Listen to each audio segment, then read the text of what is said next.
আজ এসেছি হুগলি জেলার এক ঐতিহাসিক ও আধ্যাত্মিক স্থাপত্যে। এটি হলো বিখ্যাত মা হংসেশ্বরী মন্দির। 1799 সালে রাজা নৃসিংহদেব রায় এই মন্দিরের নির্মাণ কার্য শুরু করেন এবং 1814 সালে তার স্ত্রী রানী শঙ্করী দেবী এই মন্দির নির্মাণ সম্পূর্ণ করেন। এই মন্দিরের সবচেয়ে বড় বৈশিষ্ট্য হলো এর স্থাপত্যশৈলী। প্রচলিত হিন্দু মন্দিরের চেয়ে এটি সম্পূর্ণ আলাদা।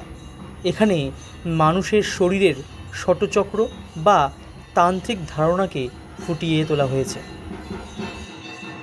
কথিত আছে এই মন্দিরের 13টি চূড়া আসলে মানুষের শরীরের 13টি প্রধান নাড়ির প্রতীক। স্থাপত্য আর আধ্যাত্মিকতার এমন মেলবন্ধন সত্যিই বিরল।